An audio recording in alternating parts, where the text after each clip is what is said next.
అందరికీ నమస్కారం. March 30, 31 zero state meditation free session ఉంటుంది. అటెండ్ కావాలనుకునే వాళ్ళు ఈ నెంబర్స్కి కాల్ చేసి రిజిస్టర్ చేసుకోండి. ఇందులో కన్సిస్టెన్సీతో ఎలా ఉండాలి అన్న విషయం గురించి మాట్లాడబోతున్నాను. చాలామంది ఒక పని మొదలు పెడతారు, ఆపేస్తారు. ఎందుకు అలా జరుగుతుంది? ముందుగా నేను మీకు ఒక విషయం క్లియర్ చేయాలనుకుంటున్నాను. కన్సిస్టెన్సీతో ఉండడం అనేది ఇప్పుడు నేను మీకు చెప్తున్నా కదా, ఆ చెప్తున్న వ్యక్తి వల్ల అయ్యే పని అయితే కాదు. నేను ఇంతవరకు ఏ పనిని కూడా కన్సిస్టెన్సీగా చెయ్యాలనుకుని చేయలే. ఓ 40 రోజులు 30 రోజులు చేద్దామని ఓ 10 రోజుల తర్వాత పూర్తిగా వదిలేసిన సందర్భాలు ఉన్నాయి. ముందు నేను చాలా ఫీల్ అయినా, అరే ఇలా ఉంటే ఎలా, ఏదైనా ఒక పద్ధతిగా డిసిప్లిన్గా కొద్ది రోజుల పాటు చేస్తేనే కదా జీవితంలో మార్పు వస్తుంది అని చెయ్యాలనుకొని చెయ్యలేక చాలా ఇబ్బంది పడ్డ రోజులు చాలా ఉన్నాయి. తర్వాత నన్ను నిన్ను తిట్టుకున్న సందర్భాలు కూడా విపరీతంగా ఉన్నాయి. నేను వేస్ట్, దేనికి పనికిరాను, ఇంతే, నా జీవితం మారదు అన్న విధంగా. బట్ అట్లాంటి ఒక వ్యక్తిని ఇప్పుడు కన్సిస్టెన్సీ గురించి నేను మాట్లాడుతున్నానంటే దాని అర్థం నేను ఇప్పుడు కన్సిస్టెన్సీతో ఉంటానని కాదు. కన్సిస్టెన్సీతో ఉండాల్సిన అవసరం లేదు అనే విషయాన్ని గ్రహించడం జరిగింది. కాబట్టి సో ఎవరో ఒకరు మీకు ఒక క్వాలిటీ చెప్పి మీరు ఆ రకంగా ఉండాలి అని మీరు వింటే ఆ రకంగా ఉండడం కోసం మిమ్మల్ని మీరు ఇబ్బంది పెట్టుకోవాల్సిన అవసరం లేదు. అది మంచితనమనో, కన్సిస్టెన్సీ అనో, డిసిప్లిన్ అనో, పట్టుదలనో, లేదంటే ప్రతిరోజు ఒక పని చేయాలనో, ఈ రకమైన క్వాలిటీస్ని బలవంతంగా మీ మీద మీరు పెట్టుకోవాల్సిన అవసరం లేదు. ఒకవేళ మీరు కన్సిస్టెన్సీతో లేకపోతే మీకు వచ్చే నష్టం అయితే లేనే లేదు. కన్సిస్టెన్సీతో ఉండే లాభం ఏదైనా ఉంటే సరే, అది వస్తే దాన్ని రానియండి. కానీ కన్సిస్టెన్సీగా ఉండడం అనేది సహజంగా జరగాల్సిన పని. కానీ మీరు దాన్ని బలవంతంగా మీ మీద మీరు రుద్దుకుంటే దానివల్ల జరిగే లాభం కంటే నష్టమే ఎక్కువ. మళ్ళీ క్లియర్గా చెప్తున్నాను, కన్సిస్టెన్సీగా ఉండడం నా వల్లయ్యే పని కాదు. నేను ఉన్నాను, అయినా దాంతో నాకు పని లేదు. ఎందుకో చెప్తాను. నన్ను చాలామంది అడుగుతూ ఉంటారు, సరే నేను కన్సిస్టెన్సీగా ఉండలేకపోతున్నాను, ఎవరిని పట్టుకొని ఏం అడుగుతున్నారు మీరు అసలు? నేనే ఏ పనైనా మొదలుపెట్టి మధ్యలో వదిలేస్తా, అట్లాంటి నన్ను పట్టుకొని చాలామంది అడుగుతున్నారు. అయితే అలా వదిలేసినంత మాత్రాన ఒకప్పుడు ఫీల్ అయ్యేవాన్నేమో కానీ ఇప్పుడు అట్లాంటి ఫీలింగ్సే లేవు. ఎందుకో చెప్తా. ఏ వ్యక్తిలో అయితే స్పృహ అనేది పెరుగుతుందో, అవేర్నెస్ అనేది పెరుగుతుందో, తన గురించి తనకు ఒక అవగాహన వస్తుందో, తనకి ఏ క్వాలిటీస్తో సంబంధం లేదు. ఈ సమాజం ఏ క్వాలిటీస్ ఉండాలని, ఏ క్వాలిటీస్ ఉంటే ఆ వ్యక్తి బాగుపడతాడు, సక్సెస్ అవుతాడని అనుకుంటారో, ఏ ఒక్క క్వాలిటీతో నాకు సంబంధం లేదు. నేను ఎట్లుంటున్నా, నేనేం చేయగలుగుతా అని నన్ను నేను గమనించుకుంటూ తోచినంతలో ఆ పనిని చేసుకుంటూ వెళ్ళడమే కానీ మిగతా దాంతో నాకు సంబంధం లేదు. ఇదే విషయాన్ని నేను అందరితో చెప్తూ ఉంటా. మీరు ఎవరిని ఫాలో కావాల్సిన పని లేదు. ఎవరో చెప్పిన మాటల్ని, అది భగవద్గీతలో కృష్ణుడు చెప్పని, బైబిల్లో జీసస్ చెప్పని, బుద్ధుడు చెప్పని, మీ స్కూల్లో టీచర్ చెప్పని, ఇంట్లో అమ్మ నాన్న చెప్పని, మీ వల్ల కానీ దాన్ని అయ్యా నా వల్ల కాదు, నేను దీన్ని ఫాలో కాలేను అని వదిలేస్తేనే మీలో ఉన్న యూనిక్నెస్ బయటికి రావడం స్టార్ట్ అవుతుంది. అన్నిటికంటే ముఖ్యమైన విషయం, మీరు ఏ రకంగా ఉండాలో కాదు, మీరు ఎలా ఉంటారో గమనిస్తూ ఉండడమే అన్నిటికంటే ముఖ్యమైన విషయం. పలానా విధంగా ఉండాలని నిర్ణయించుకొని ఆ రకంగా ఉండలేక సరే ప్రయత్నాలు చేసి మధ్యలో మిస్ అయిపోతే మీ గురించి మీరేం తక్కువ అనుకోవాల్సిన అవసరమే లేదు. దాని మూలానే మీకు అన్ని కష్టాలు వస్తున్నాయని, ఆ రకంగా చేయకపోవడం మూలానే మీరు సక్సెస్ కావట్లేదు అనే భ్రమలోకి వెళ్ళి దయచేసి బయటికి రండి.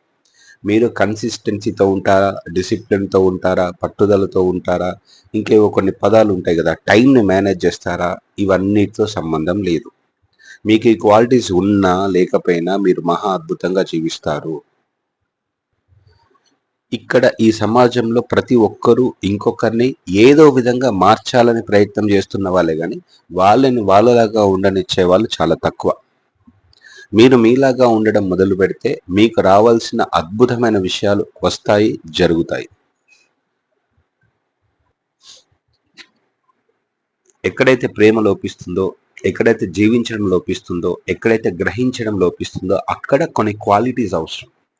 కానీ ఎక్కడైతే ప్రేమ ఉంటుందో, ఎక్కడైతే జీవించడం ఉంటుందో, ఎక్కడైతే ఆనందం ఉంటుందో అక్కడ ఏ క్వాలిటీస్ అవసరం లేదు. ఒక చిన్న పిల్లాడికి మీరు 2 ఏళ్ల పిల్లాడికి మీరు ఏం క్వాలిటీస్ నేర్పిస్తారు? ఏం క్వాలిటీస్ నేర్పిస్తారు? వాడికి ఏ క్వాలిటీస్తో పని లేదు, వాడు హాయిగా జీవిస్తాడు. ఇప్పుడు వెంటనే చాలా మందికి ఒక లాజిక్ వస్తుంది. మనం బాగా లాజిక్లం బుద్ధిమంతులం అయిపోయినాం. బాగా కావాల్సింది బుద్ధిమంతులం కాదు, ప్రేమికులం కావాలి. ప్రేమికులకి ఇటువంటి గొడవలే ఉన్నాయి. ఓకే, మరీ మనం బుద్ధిమంతులం అయిపోయినాం కదా, ఏది మంచిది ఏది చెడ్డది అని ఆలోచిస్తూ అందుకే మనకి ఇన్ని సమస్యలు. బుద్ధి లేని వాళ్ళకి సమస్యలు అసలు ఉండయి, ప్రేమికులకి సమస్యలు ఉండయి, బుద్ధి ఉన్న వాళ్ళకి ఎక్కువ సమస్యలు ఉంటాయి. సో నా ఇంటెన్షన్ ఏంటంటే మీరు బుద్ధిమంతుల కంటే కూడా ప్రేమికులుగా ఉండడం చాలా మంచిది. అది జీవితాన్ని చాలా అద్భుతంగా మారుస్తుంది. అయితే బుద్ధిమంతుల కంటే ప్రేమికులకి కష్టాలు కొంచెం ఎక్కువ వస్తాయి కానీ అందులో బాగా కిక్ ఉంటుంది.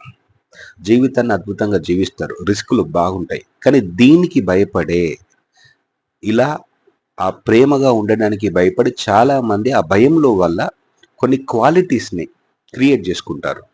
ఆ భయంలోకి ఇప్పుడు ఈ కన్సిస్టెన్సీతో ఎలా ఉండాలి అని అడుగుతున్న వ్యక్తులందరి లోపల కూడా ఏదో భయం ఉన్నది లోపల. ఆ భయాన్ని గ్రహించకుండా, ఆ భయం అంటే ఏదో లోటు ఉన్నది కాబట్టి ఆ లోటును పూడ్చుకోవడం కోసం ఈ క్వాలిటీతో కనుక ఉంటే సంథింగ్ ఏదైనా ఒక పని చేస్తే కంటిన్యూస్గా చేస్తే పలానా రిజల్ట్ వస్తుంది కాబట్టి ఆ రిజల్ట్ వచ్చిన తర్వాత అప్పుడు నేను పరిపూర్ణమైన వ్యక్తిని అన్న భావన కలుగుతుంది. కాబట్టి ఆ ఫీలింగ్ కోసం, ఆ ఏదో సాధించడం కోసం, ఆ ఏదో సాధించడం కోసం కన్సిస్టెన్సీ కావాలి. ప్రేమికులకి ఏం సాధించడం ఉండదు, ప్రేమిస్తూ పోవడమే, ఆనందిస్తూ పోవడమే, జీవిస్తూ పోవడమే. అయితే ఇప్పుడు వెంటనే ఇలా అంటున్నప్పుడు మరి ఎలా ప్రేమించాలి అయిపోయింది. మీరు ఎలా ప్రేమించాలి అని అడిగిన క్షణమే కన్సిస్టెన్సీ ప్లేస్లో కన్సిస్టెన్సీతో ఎలా ఉండాలి ప్లేస్లో మళ్ళీ ఎలా ప్రేమించాలి అన్నది వచ్చేసింది. మళ్ళీ మొత్తం పాడైపోతుంది. ఎట్లా ప్రేమించాలి అని అడుగుతున్నావు అంటే ప్రేమలో లేవని గ్రహించాలి. నాకు ప్రేమించడం చేత కావట్లేదు. సరే, నేను ఇందాక చెప్పాను కదా, స్టార్టింగ్ ఈ కన్సిస్టెన్సీతో ఉండడం నా వల్ల చేతనయ్యే పని కాదు అని గ్రహించిన క్షణాన ఇక నా వల్ల కాదు, నేను ఎన్నో ప్రయత్నాలు చేసిన, ఏ రోజు పలానా విధంగా ఉండాలనుకొని ఓ 40 రోజులు ఈ రకంగా ఉండాలనుకొని ఉండలేని సిచ్యువేషన్లోనే నేను ఉన్నా.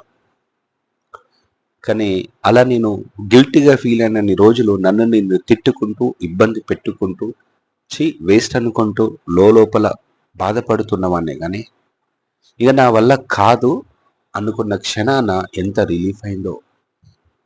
అప్పుడు ఇగో వీళ్ళు ఎవరెవరో చెప్తున్న విషయాలు ఏవి నా వల్ల కాదు, నేనేం చేయగలుగుతా, నా వల్ల ఏమవుతుంది, నేను బద్ధకంగా ఉంటే బద్ధకంగానే ఉంటా, భయంతో ఉంటే భయంతోనే ఉంటా, బాధ ఉన్నంతకాలం బాధ ఉన్నంతసేపు ఏడుస్తూనే ఉంటా. వాళ్ళు నెగిటివ్ వస్తే రాని, నేనేం చేస్తాను, నా వల్ల ఏమీ కాదు, నేను ఏమీ చేయలేను, ఒక అసమర్థుణ్ణి అన్ని గ్రహించిన క్షణాన అప్పుడు అర్థమైంది భగవద్గీత. అప్పుడు అర్థమైంది అర్జునుడు కూడా అదే సిచ్యువేషన్ కదా, యుద్ధం చేయడానికి రెడీ అయ్యి ఉండి నా వల్ల కాదు కృష్ణ, నేనేం చేయలేకపోతున్నాను, నన్ను దారి చూపించు అని అడుగుతాడు. ఇది సరెండర్ అనే విషయం తర్వాత నాకు అర్థమైంది. సో మీరు మీ వల్ల కాని విషయాల్ని నా వల్ల కాదని ఒప్పుకోగలగడంలో నా హాయి చాలా అద్భుతం. మీరు కేవలం ఆ హాయిని అనుభూతి చెందుతూ ఉంటే చాలు. మీ వల్ల కాని చేయగలిగినన్ని రోజులు చేయండి, మీ వల్ల కాకపోతే వదిలేయండి.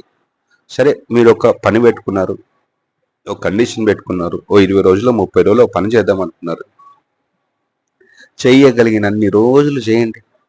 20 రోజులు కాకపోతే 5 రోజులు చేస్తారు, 10 రోజులు చేస్తారు, తర్వాత ఇంట్రెస్ట్ లేదు, వదిలేయండి. వచ్చే నష్టం అయితే లేదు. ఆ తర్వాత మళ్ళీ మీ మనసు ఏది చేయాలనిపిస్తే అదే చేస్తూ వెళ్ళండి. ఇలా ప్రయోగాలు చేస్తూ వెళ్ళండి. అప్పుడు మీలో ఉన్న క్రియేటివిటీ బయటకు వస్తుంది. మిషన్లు కాదు కదా మనము, మనుషులము, ఎమోషన్స్ ఉంటాయి, ఫీలింగ్స్ ఉంటాయి, వాటితోటి ప్రభావితమవుతాం, పరిస్థితులతోటి ప్రభావితమయ్యే నిస్సహాయుల మనం, చేతగాని వాళ్ళం మనం. ఈ విషయం అర్థమైన తర్వాత భగవద్గీత అప్పటి వరకు బాగా చదవాలనుకున్న నేను, ఇదేదో నాకు రిలేటెడ్గా ఉన్నదే, అర్జునుడి సిచ్యువేషన్ నా వల్ల కాదు, యుద్ధం చేయలేక నా వల్ల కాదు అంటున్నాడు. ఇక్కడ నేను కూడా జీవితంలో చాలా చేయలేక నా వల్ల కాదు అంటున్నానే. అద్భుతంగా కోరిలేట్ అయిన తర్వాత అప్పటి వరకు ఎంతో మంది చదవమని చెప్పినా కూడా చదవని భగవద్గీతను సహజంగా చదవడం స్టార్ట్ అయింది. అప్పుడు అర్థమైంది దేవుడు అంటే ఏంటిది, భగవద్గీత అంటే ఏంటిది, బైబిల్ అంటే ఏంటిది, బుద్ధుడు అంటే ఏంటి, బుద్ధత్వం అంటే ఏంటి, ఎన్లైట్మెంట్ అంటే ఏంటి, క్రియేటివిటీ అంటే ఏంటి. దెన్ అప్పుడు ఈ సమాజం నుంచి, టీచర్ల నుంచి, పేరెంట్స్ నుంచి, లేకపోతే సక్సెస్ఫుల్ పీపుల్ నుంచి వస్తున్నటువంటి ఎన్నో క్వాలిటీస్ నేర్చుకోండి, ఇట్లా ఉండండి, అట్లా ఉండండి అన్న వాటి నుంచి విముక్తిని పొందాను. నాకు సక్సెస్తో పని లేదు, నాకు ఫెయిల్యూర్తో పని లేదు, నాకు జీవితంతోనే పని, నాకు నాతోటే పని. కానీ అందులో ఉన్న అద్భుతం, ఆహా, చాలా అద్భుతం. జీవితాన్ని జీవించాలి, స్పృహతో ఉంటే చాలు. మీరు ఎలా ఉన్నారో మిమ్మల్ని మీరు గ్రహించుకుంటూ వెళ్తే మీలో నుంచి ఉండాల్సిన క్వాలిటీస్ ఆటోమేటిక్గా బయటకు పుట్టుకొస్తాయి. సి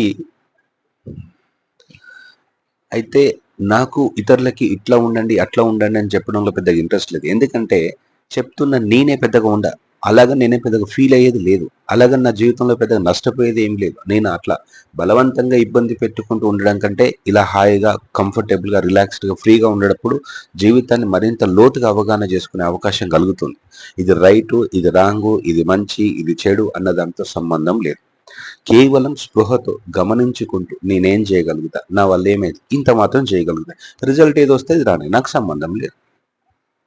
ఇలా మిమ్మల్ని మీరు గమనించుకుంటూ మీరు చేయగలిగేది చేస్తూ పోతే ఒకరోజు చేస్తారండి, ఎవరు చెయ్యలేని, ఎవరు ఊహించలేని దాన్ని మీరు చేస్తారు.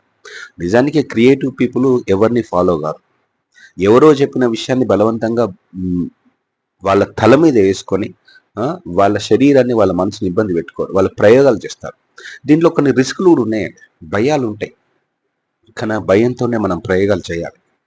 సో మీరు ఎట్లున్నారో అట్లా ఉండండి. అక్కడ ఏ తప్పు లేదు, ఏ పొరపాటు లేదు.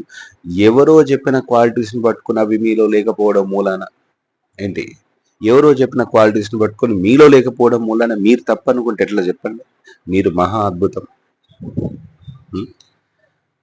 భగవద్గీతని అర్జున విషాద యోగంతో ఎందుకు మొదలు పెట్టిలో ఇప్పుడు అర్థమైంది నాకు. మనం చేతగాని వాళ్ళం, మన నిస్సహాయతను గ్రహించగలిగిన రోజున మన మనసుకి, శరీరానికి అతీతంగా ఉన్న శక్తి వెలుగులోకి వచ్చి అది మనల్ని అద్భుతంగా నడిపిస్తుంది.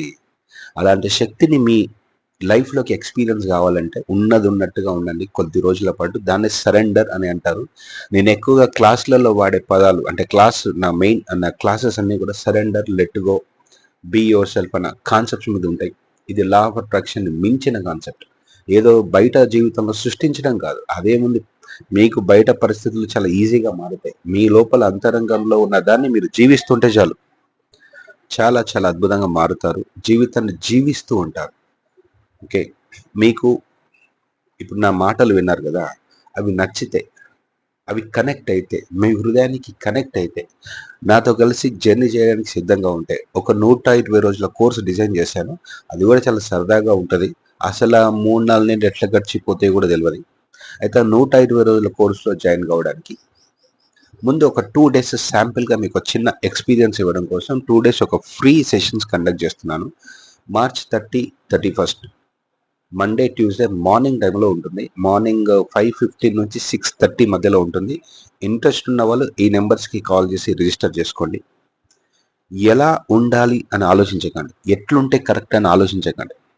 నేను ఎలా ఉంటున్నాను అని గమనిస్తూ ఉంటే చాలు, మీరు మహా అద్భుతంగా మారిపోతారు. మీలో ఉన్న వెలుగు బయటకు వస్తుంది. మీలో ఉన్న దైవత్వం అనండి, కాన్షియస్నెస్ అనండి, అది వెలుగులోకి వస్తుంది. మీలో ఏ పొరపాటు లేదు, మీలో ఏ తప్పు లేదు, అండ్ ఏ తప్పు చేయరు, ఏ పొరపాటు చేయరు. ఒకవేళ పొరపాట్లు జరిగినట్టు అనిపిస్తే జీవితం ఎదగడానికి, జీవితంలో మరింత లోతుగా అవగాహన చేసుకోవడం కోసం అవన్నీ చాలా అవసరమని గ్రహించండి. Thank you very much. Bye.